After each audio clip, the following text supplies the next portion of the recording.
implicit and explicit faith in the military operation to be intensely problematic for a number of reasons, some of which you've identified. One is, on whose behalf is the state acting? Is it legitimate to act in that way? And the second is also, as you identified, is that it's not a territorial war. You cannot go and bomb people out and then expect to hold and somehow rehabilitate and repopulate those areas and have them be A-okay at the end. And I feel like this is doing enormous damage and recreating that problem and actually making it ever more acute, number one. Number two, in your entire analysis, you haven't mentioned anywhere the conditions that are creating militancy. And I think one of the fundamental things that we need to do, in addition to other measures, I'm undecided on whether there should be some kind of partial military action in very clearly identified places and clearly identified times. But at the same time, I think it's absolutely imperative at this point to think about things like the curricula, things like how people, the social and the political and the economic conditions that underlay and give rise to militancy in the first place. And this seems to me that because it's such a long-term kind of perspective that you have to necessarily have on something like this, that people are scared of it. They're like, we want a short-term fix. And that compounds the problem. And this is really missing from the discourse on countering terrorism in Pakistan. We just don't think that far, but we must if we want to counter it.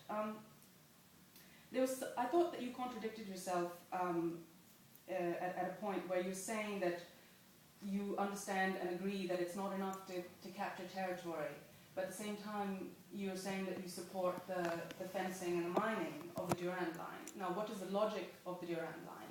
Is there anything inherently logical about drawing a line through that territory? And is that not actually the problem with Pakistan in some ways? I mean, we saw what happened in Bangladesh, and lines that were drawn, that there was no cultural, no historical affinity to what was Pakistan that exists today. I mean, you've got Balochistan saying that we don't want to be with you. You've got nationalist movements, secessionist movements all over the place. You've got, and so I thought that was, I mean, I don't know how you can, on the one hand, and then finally, I don't think that we have the luxury of writing off, it's this. You point to the fact that it's a binary, so either you're with us or you're against us. Either you're with the military or you're with the jihadis. I think that's very problematic. I think we have to stop thinking in terms of these binaries, and we have to go about creating a third discourse. And again, it's hard. Again, it's something that will take time to come to fruition. But I really don't see any other way, because neither of those are representative of popular aspiration. I think both of those are oppressive. Are we not capable of giving birth to a third alternative, to a new discourse? I'll stop there. Let me first talk about the curriculum. I think you're wrong that this has not been part of the discourse. I've personally written on this. There are any number of other people who have written, Dr. Nayyar and various other people. Khalid Ahmed. I did 3 programs on this on television, after which my ratings that used to be 0.8 fell down to 0.1 because no one watched those programs. And no one watches the program on education. That's the problem with television. So that is part of the discourse. But there are 2 things here. One is that the new national education policy that was begun by Musharraf when the education minister was Javed Ashraf Qazi came to the PPP government. And the first thing they did was, because in the original policy, there was no chapter on Islam per se. There was a preamble which talked about the fact that, we are a Muslim nation and blah, blah, the usual thing. But after that, there was no mention of it. There was no mention of Pakistan studies and Islamiyat in the way that we grew up on. The Pakistan People's Party put in a chapter there. And this was the first question that I asked Bajarani when I got him on my television program. And he was hemming and hawing, and ultimately, during the break, he said to me, don't ask me this question, you don't realize what the pressures are on us. That is one thing. The other thing is that we have a situation that needs a response in the short to medium to long term. The issue of curricula, absolutely important. I have no disagreement with what you're saying.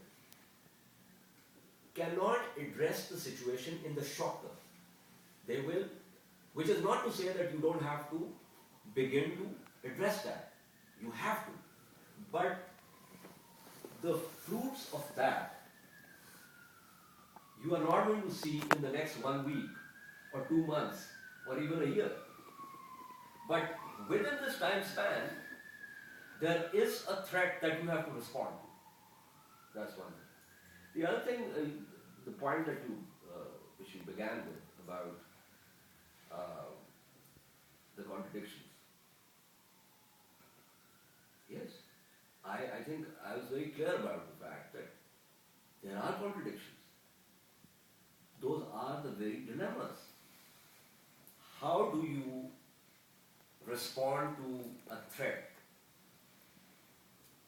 which is clear and present in and through a state whose very legitimacy is not just being challenged by the insurgents, but also the society? So yes, there is a problem there. I will not deny that at all. I made it very clear that as someone who writes on these issues, one of my basic problems is what unit of analysis am I going to use? Now, when you talk about the third discourse, I have heard a lot about it. I want to develop that third discourse, but I want to know what that third discourse is going to be. For instance, is that third discourse going to say that this state has not covered itself in glory, it is conceptually flawed, and therefore we now need something else? What do we need? Are we saying that the state as it exists needs to be deconstructed and somehow be reconstructed in a different way? What kind of political course of action are we talking about? Are we talking about the good old English gradualness? Or are we talking about storming the Bastille? Or what is it that we're talking about? It's a very important question. I don't have any answer to this, and I'm prepared to go out on a limb and say, as I say every time I write, while criticizing the state, while criticizing the army, that given the situation, I will stand by the state and look at where the principal contradiction lies at this point in time. Which does not mean that, for instance, the civil-military imbalance under normal circumstances for me would be the principal contradiction. But under the circumstances, it becomes a secondary contradiction. And once this situation has been addressed, it will again pop up and become the principal contradiction. So therefore, in this particular, under these trying circumstances, if I were also to start challenging the state in terms of its very existence, then I think I am not doing myself and many other people who oppose this extremism any favor at all. As a matter of fact, I am actually opening my flanks to those very people who are challenging the state in a different way. So yes, those contradictions are there, and each of us can decide the position he or she wants to take. My decision is that I will use the state as the unit of analysis. I will criticize the government and the army where I need to criticize them. I will support them where I think they're doing something right. I will, for instance, again, and this links up with your other point about the use of force. I am open to any viable course of action which deals with the current problem at various levels without the use of force. I am open to it. But no one has ever, everyone talks about this animal, but I have never seen its drawing. I don't know what it looks like. I really do not know. Because when I went to Bengaluru, people were saying to me, why does the army not get rid of these people? And then when the operation started, there were many people when I went to the IDP camps, because they had been dislocated from their own surroundings and their own milieu. There were many who said, how can we get rid of both the army and the Taliban? Sure. Okay? And then, when they were brought back and compensated, I went there again, and they said, why is the army not handing over these captured people to us? And I said, what will you do with these captured people? They said, we will dispense justice. So, I can tell you, and I can assure you, and this is something that you can do, and I know that you have worked in these areas, or you work with people, and I'm sure you have had this experience of multiple and confused discourses. You know, my own field work has been a very frustrating experience. I go somewhere in order to get to know what the situation is, and I end up with these multiple voices which are constantly contradicting each other. And then one has to sit down and begin to, work through the cobweb to try and arrive at some kind of stable, position. I'm not denying at all that this is a situation this is a wicked problem. I just want to say that I really agree with what you said with regards to the short-term approach that we need to take for the immediate problems, but I also agree with the discussion we had about like the third discourse, which is the right thing.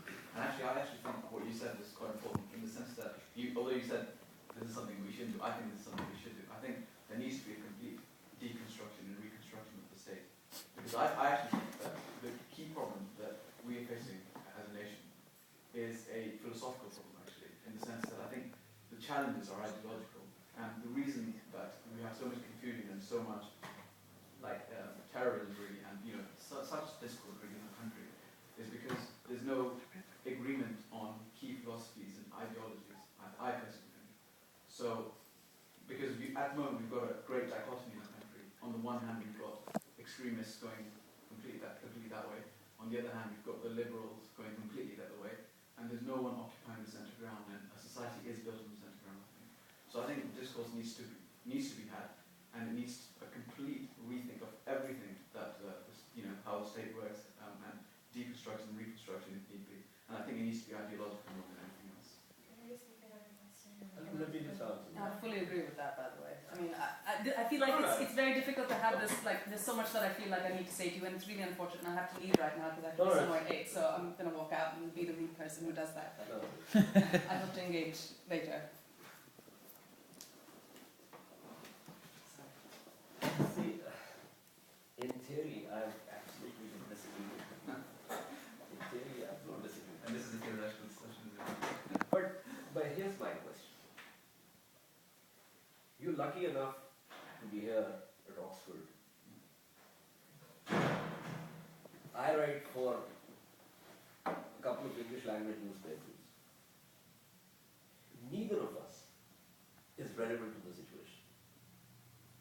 So if you think that you can initiate a discourse which will ultimately impact the people in ways in which they will begin to rethink the idea of the state,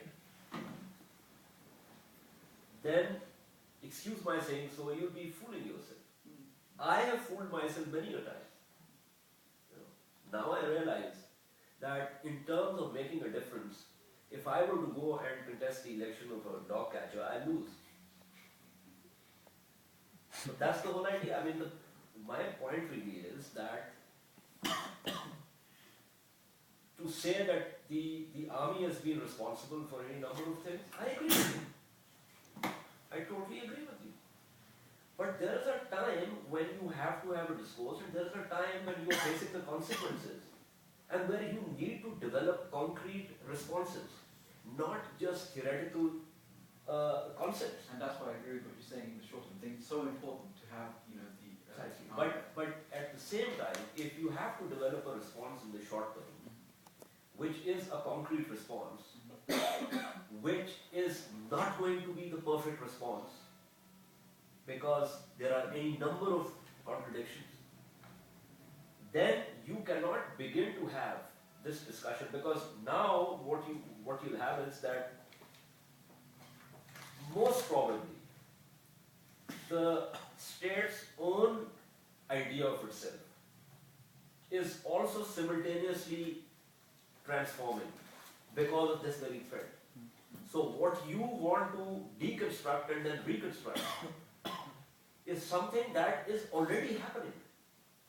Not in terms of a group discussion, but in real terms. But isn't that where the fusion comes in? I mean, I don't think it's an entirely theoretical point he's making, because even in the short term, if you look at the situation, any kind of agreement that you would reach, and I mean, I don't necessarily mean a written peace deal, but any kind of comprehensive settlement, I think the kind of thing that we're talking about, would hopefully have both would entail a structural transformation of the situation, i.e., for example, it would address the massive core periphery problem that Pakistan has, the relationship of Islamabad vis-a-vis the peripheries, which we all agree is one of the root causes.